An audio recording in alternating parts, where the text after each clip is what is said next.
Clement and I had been inseparable since we could walk. Our parents were best friends, our houses shared a fence, our summers shared the same sunsets. He used to say, "Royalty, one day we'll see the world together." And I believed him. We grew up sharing everything, birthdays, secrets, even dreams.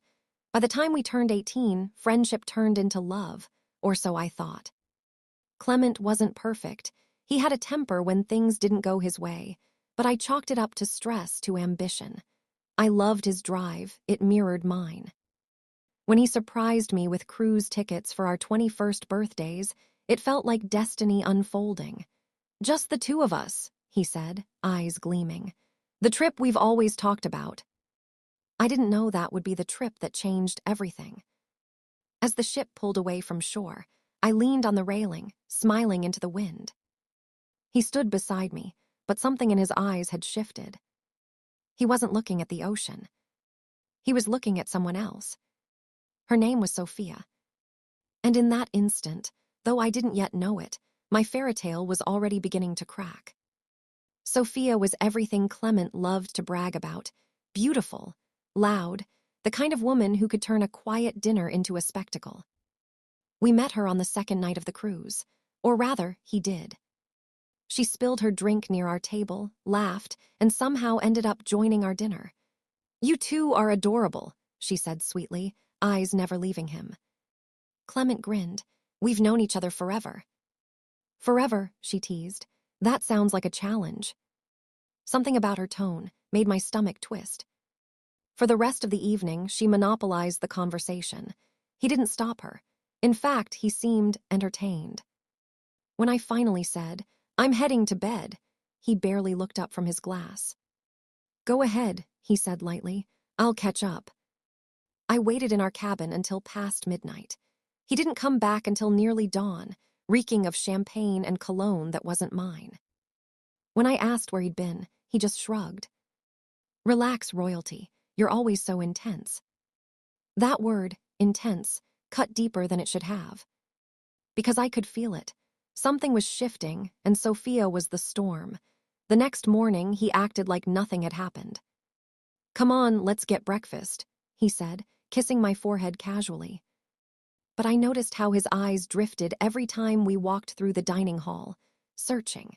And sure enough, Sophia was there, laughing too loudly, her hand brushing another man's shoulder. Clement waved. My heart sank. That night, the ship hosted a masquerade ball. I dressed in blue silk, my favorite color, his favorite once too. But when he saw me, all he said was, "You look fine." Fine. At the event, he disappeared again, and when I found him, he was dancing with Sophia, hands too low, eyes too soft. I stood frozen as people glanced between us, whispering. When the song ended, I turned away. He followed me to the deck. "You're overreacting." "Overreacting," I said, my voice trembling. "You've been chasing her since we boarded." He sighed. "You make everything dramatic, royalty. Not everything's about you." Something cracked inside me. It wasn't heartbreak yet. It was humiliation. And humiliation burns far longer than love. By the fourth day, I stopped pretending everything was fine. But Clement had already started performing for an audience. At lunch, he sat beside Sophia instead of me. When I reached for his hand, he pulled away. "Don't make a scene," he hissed under his breath. A few tables over, people whispered. Sophia smiled innocently. "Royalty, dear, maybe you should rest. You look tired." I clenched my jaw. "I'm fine." Clement smirked. "You heard her, take a break." That was it. I stood up and walked away, ignoring the stares that followed me. From the upper deck, I could hear their laughter below, the laughter of people who had once said they envied us. That night, I skipped dinner. He didn't come looking for me. I looked out over the ocean, the lights reflecting on the water like broken promises. And that's when it hit me. This wasn't just betrayal. It was entertainment to him. And I had just become the punchline. The next morning, Clement didn't even bother pretending anymore. He walked the deck with Sophia openly, arm around her waist, while I stood by the railing, invisible. When I confronted him later, he laughed. Royalty, you're acting crazy. We're just having fun. Fun, I repeated, voice shaking. You're humiliating me. He shrugged. You've always been too sensitive. Maybe Sophia just knows how to relax. It was the way he said her name, softly, affectionately, that broke me. I thought you loved me, I whispered. He sighed as if bored. I did, until I realized loving you felt like work. Then he turned and walked away. Right there, under the blinding sun, something inside me went cold. Not empty, not broken. Just cold. And for the first time, I didn't cry. Because deep down, I knew this wasn't the end of the story. It was only the beginning of my rise. On the 7th day of the cruise, Clement and Sophia were nowhere to be found. Their cabin door was locked, and when I asked the concierge, he gave me a polite, knowing look. They extended their stay in the executive suite, he said softly. My heart thudded. The executive suite, the one Clement and I had planned to upgrade to on our anniversary. I walked back to my room, each step heavier than the last. When I opened the door, his things were gone. Every shirt, every watch, every trace of him. Except one photo. The one of us at 16, holding hands at the beach. He'd folded it neatly and left it on the pillow. On the back, he'd scribbled, "You'll be fine, royalty. Don't make this ugly." That was the moment I stopped being the girl he could pity. Because I realized something vital. He thought he was leaving me behind. He had no idea I was just getting started. When the cruise docked, the world felt colder than I remembered. My parents were disappointed. Friends avoided the topic. Clement and Sophia were already parading their love on social media, hashtagged and heart-filled. Everyone whispered that maybe I had pushed him away. Maybe I'd been too serious, too ambitious, too much. For a while, I believed them. I questioned every dream, every late-night study session, every plan I had made for our future. Until one morning, I looked in the mirror and saw what he couldn't. A woman who refused to be defined by someone else's comfort zone. I got up, tied my hair, and whispered to my reflection, "He left you thinking you'd crumble. Prove him wrong." That day, I reopened my laptop and began applying for jobs. Not small ones, big ones. I was done shrinking. I was done apologizing. And deep down, I made a silent vow. Clement would see me again. But next time, he wouldn't recognize me. For months, I worked like my heart had something to prove. I landed an internship at a fast-rising investment firm. Late hours, brutal deadlines, zero mercy. But I thrived. Every deal closed, every compliment earned, felt like reclaiming another piece of myself. Still, nights were hard. Sometimes I'd see his face in the crowd or hear his laugh in my dreams. But then I'd remember that photo he left behind, his neat handwriting telling me not to make it ugly. And I'd smile to myself. Because what's uglier than watching the woman you abandoned rise higher than you ever thought possible? 6 months later, I was promoted. My boss, Mr. Grayson, said, "You've got fire, royalty. Keep it burning." And burn I did. Every success became my quiet revenge. Every win, another nail in the coffin of who I used to be. It was during a corporate summit that fate decided to have a little fun. I was reviewing documents in the conference hall when someone called my name. Royalty. I turned and froze. Clement. He looked startled, almost unsure if it was really me.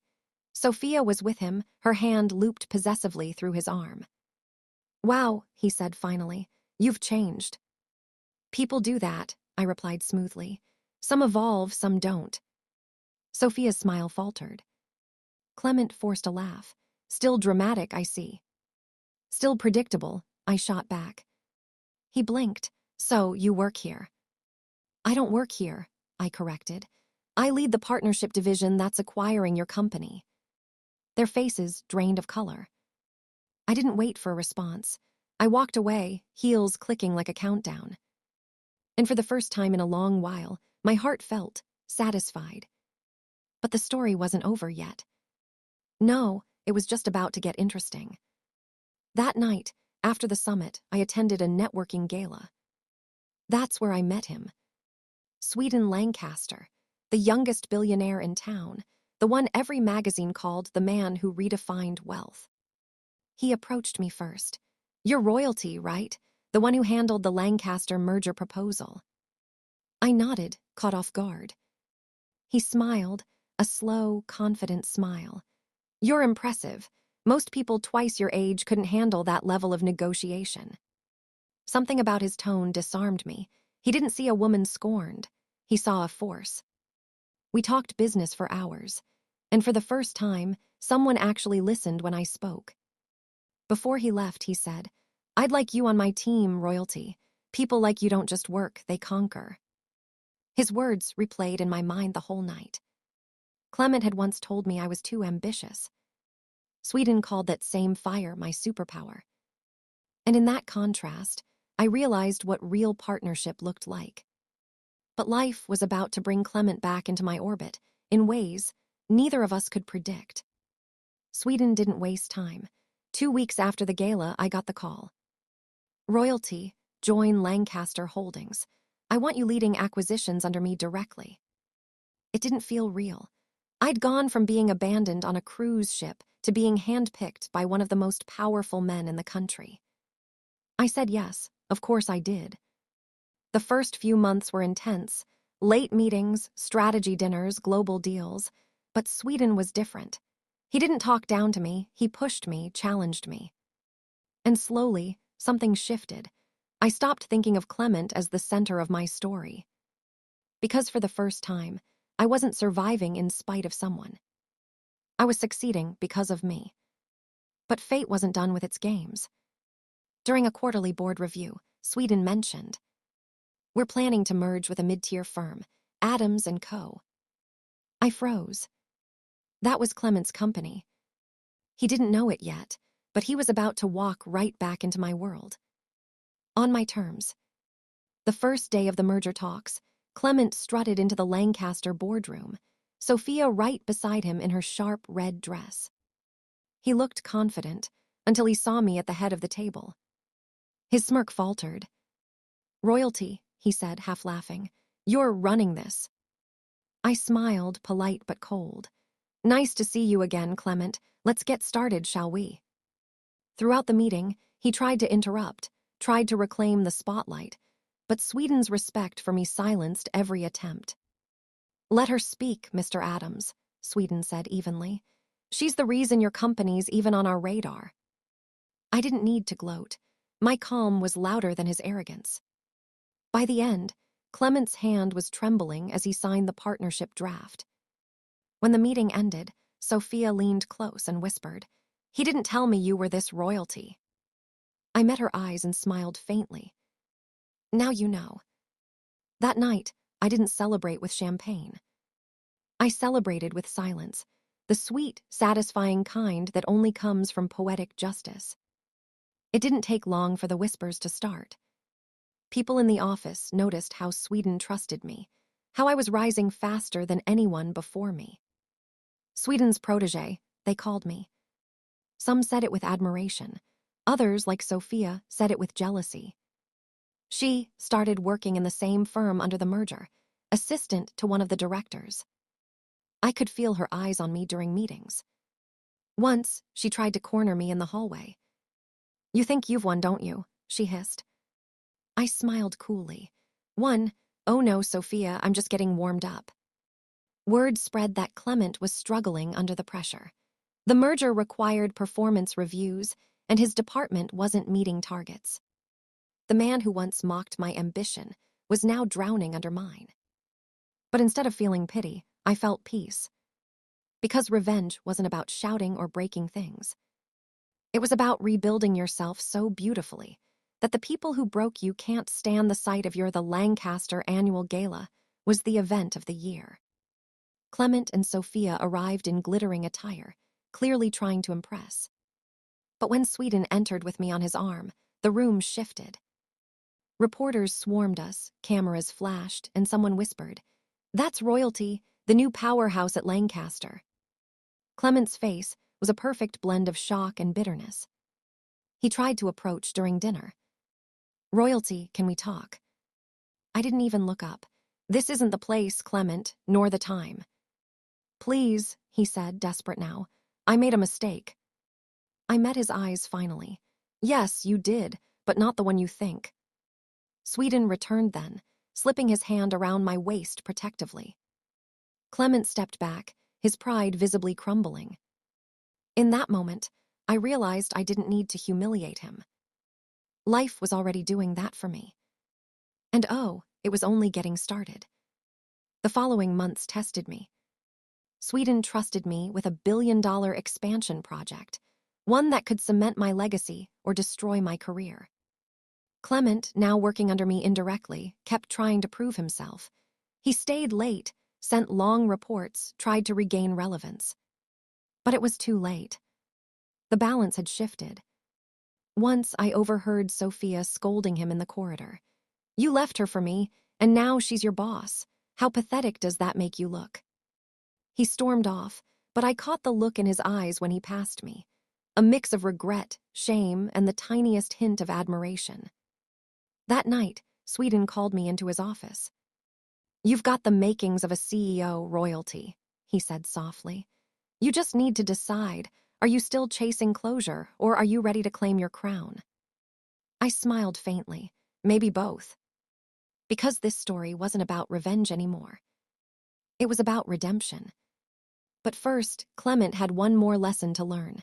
Chapter 16, The Pressure Cooker. Rumors started circulating around the office. Clement's department was under review again. Numbers were off, deadlines missed. He looked exhausted, dark circles under his eyes, his once carefree charm replaced with panic.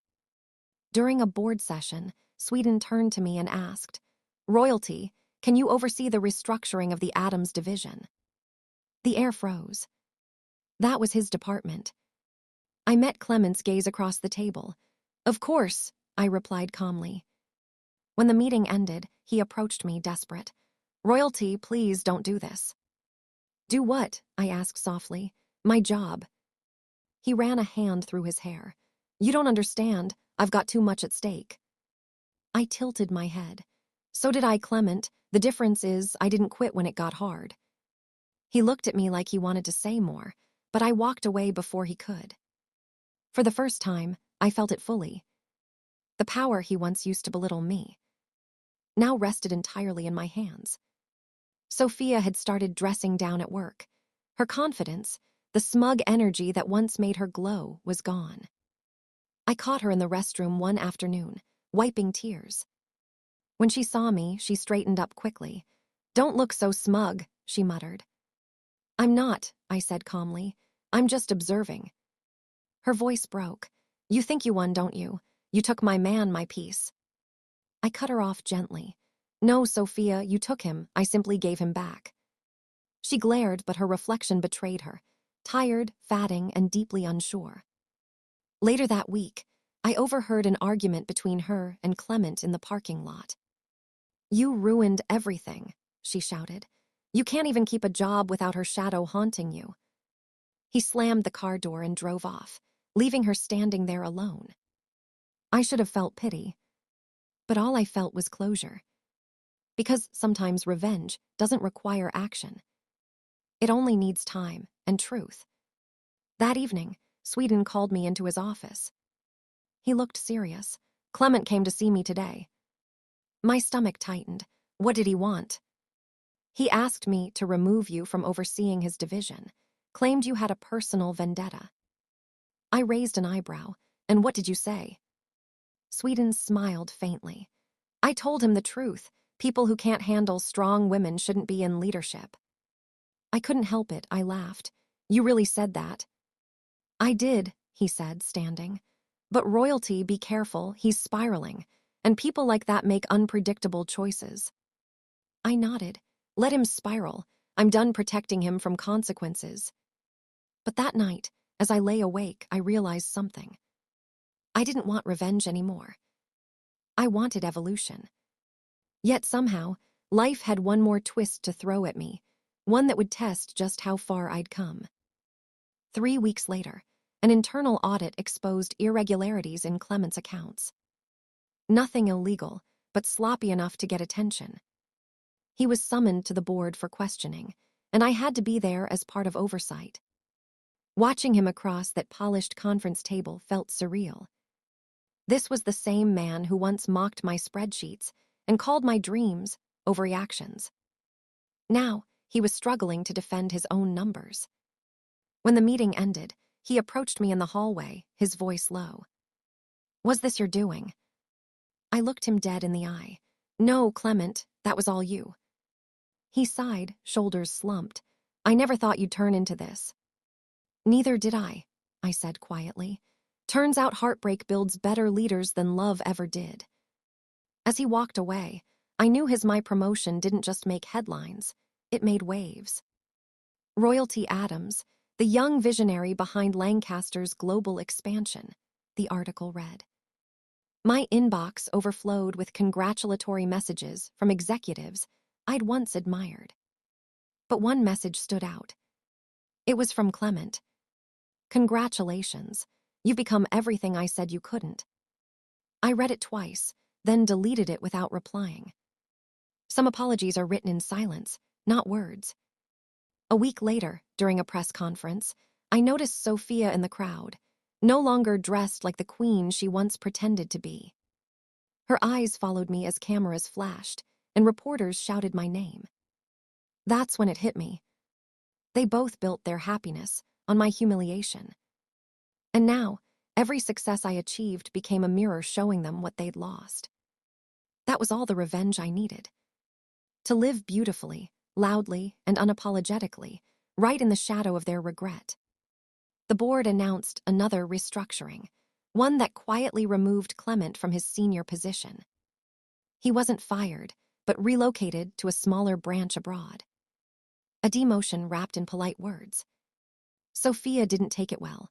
I overheard her in the lobby one day, her voice sharp and panicked on the phone. "You promised we rise together, Clement. Now you're being transferred." He walked past me minutes later, his eyes hollow. "Are you happy now?" he muttered. I met his gaze calmly. "No, Clement, just fulfilled."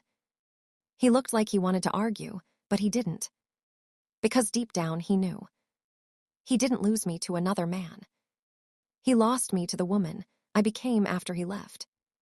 2 months later, Sophia showed up at my office unannounced. Her makeup was smudged, her voice trembling. "I just need a job," she said quietly. "Anything. The relocation means I'd have to leave too, and I can't." For a moment, I almost pitied her. Then I remembered that cruise, the laughter, the humiliation. Still, I kept my tone professional. "We don't have openings at your level, Sophia." She nodded slowly, eyes glistening. "You won royalty, you really did." When she left, Sweden, who'd overheard part of it, walked in. "Was that the same woman from the cruise?" I nodded. He exhaled, studying me. "You could have crushed her completely." I smiled faintly. "No need, she already did that to herself." And just like that, I realized. True revenge doesn't scream. It whispers. Months passed. My career flourished, and my partnership with Sweden became something deeper, respect blended with quiet affection. Then, one evening, my assistant entered nervously. "Ma'am, there's someone asking to see you, says it's urgent." It was Clement. He looked older, tired but strangely peaceful. "I just came to say I'm sorry," he said. "You were right about everything, your drive, your ambition, your worth. I just wasn't man enough to handle it." I studied him for a moment, then replied softly, "You weren't supposed to handle it, Clement. You were supposed to support it." He nodded slowly, eyes downcast. Before he left, he added, "Sweden's a lucky man." I smiled, standing tall. "No, I'm the lucky one for surviving you." And that was the last time I ever saw him. The following year, Lancaster Holdings opened its new international headquarters. Sweden stood before the crowd, announcing his transition to chairman. Then he said the words I never expected. "Our new CEO, Royalty Adams." The applause was thunderous. Cameras flashed, and I felt tears sting my eyes.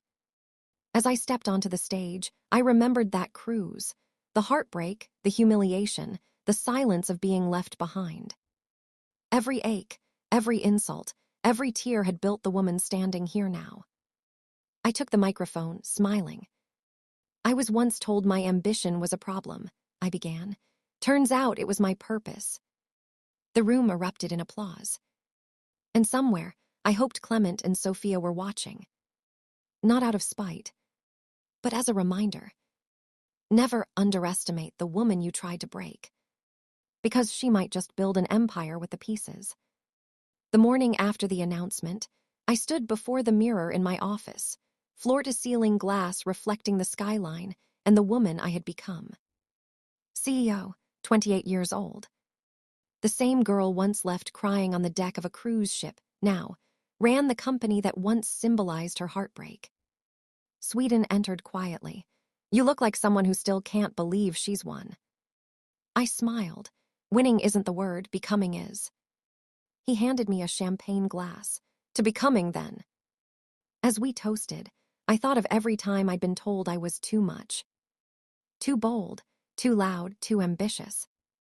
Now those same traits were my armor, and my crown. The reflection smiled back, not seeking validation, only peace. Chapter 27, Whispers of the Past. Success has a way of stirring old ghosts. My inbox flooded with messages from people who once ignored me. Even my old boss from the consultancy reached out, asking for partnership. But one message stood out. It was from Clement's mother. She thanked me for never retaliating, for showing grace when I could have destroyed. I read her words twice, tears threatening to spill. That night, I sat by my window overlooking the city and whispered to the stars. Sometimes, the loudest revenge is peace. Because real power isn't in proving them wrong. It's in no longer needing to. A few months later, at an industry gala, Sweden took my hand as the orchestra played softly. I've watched you rebuild from ashes, royalty, he said. You didn't just rise, you taught everyone around you how to. I laughed lightly. Don't flatter me, Sweden. He smiled. It's not flattery, it's admiration. Then, in front of hundreds of people, he asked, would you consider building something greater with me? The crowd hushed. It wasn't just a business offer. It was a question layered with history, respect, and something dangerously close to love. I said nothing for a moment, then smiled. Let's see what we can build. The applause that followed wasn't just for us. It was for every woman who'd ever been told she wanted too much.